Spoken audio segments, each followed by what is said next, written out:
Les lignes de code sont les nouvelles lois de la physique. L'erreur à 370 millions de dollars.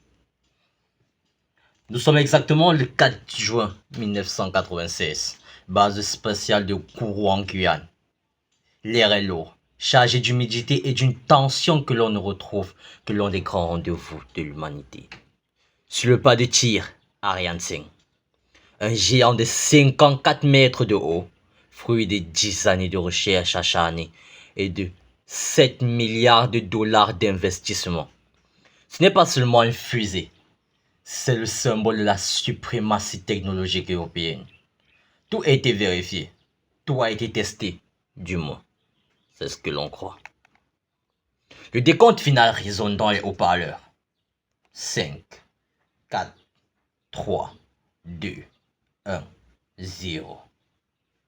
Les moteurs Vulcan s'allument, d'un rugissement qui fait trembler la Terre à des kilomètres à la ronde. Ariane 5 s'arrache du sol, transperçant les nuages dans une ascension parfaite. Les ingénieurs retiennent leur souffle. Les écrans de contrôle affichent des trajectoires nominales, mais à l'intérieur du cerveau électronique de la machine, une tragédie invisible est déjà en marche. T plus 37 secondes, le calme est rompu. Sans aucune alerte préalable, la fusée pivote brutalement sur son axe. Elle lutte contre des forces invisibles, se tord sous la pression aérodynamique, avant de se désintégrer dans un éclair aveuglant. Une pluie de débris incandescents retombe sur la forêt amazonienne.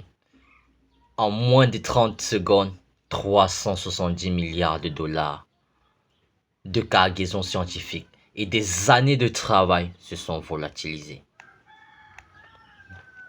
L'enquête. Une enquête est bien sûr ouverte et les résultats ne révélera aucune défaillance matérielle. Les moteurs étaient parfaits, la structure était solide. Le coupable. Il y avait un seul coupable, une simple ligne de code, un héritage du logiciel d'Ariane 4 réutilisé pour Ariane 5. Le problème porte un nom technique bien connu des développeurs, un integer overflow. Une valeur de vitesse horizontale, calculée sur 64 bits, a tenté d'être convertie dans une variable limitée à 16 bits. Le système a essayé de faire tenir un nombre immense dans un espace minuscule. Le processus a paniqué. Le processeur autant pour moi a paniqué, renvoyant un message d'erreur que l'ordinateur de bord a interprété comme une donnée de vol réel. Pour corriger une erreur qui n'existait pas, la fusée a braqué ses tueurs au maximum, provoquant son propre suicide. Cette catastrophe n'est pas qu'un accident industriel, c'est une leçon d'humilité pour quiconque touche à un clavier. Elle nous rappelle que dans notre monde moderne, les lignes de code sont les nouvelles lois de la physique. Un point-virgule mal placé n'est pas qu'une erreur de syntaxe. C'est une faille dans la réalité que nous construisons. Nous ne tapons pas simplement des caractères sur l'écran.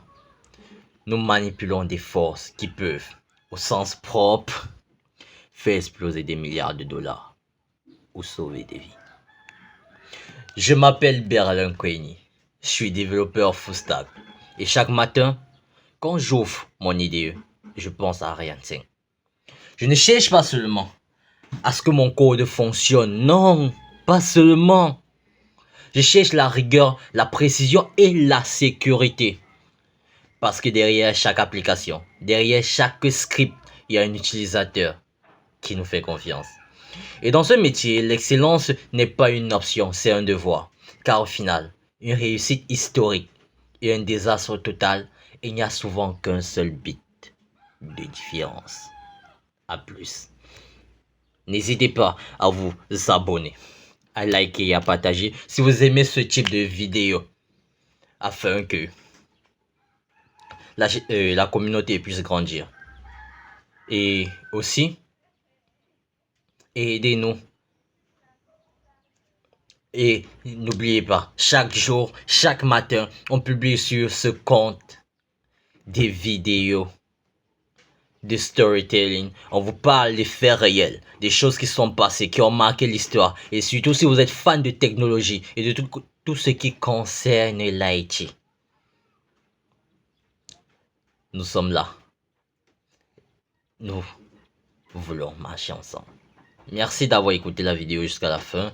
Espérons vous retrouver déjà demain matin et tous les autres jours pour un partage historique.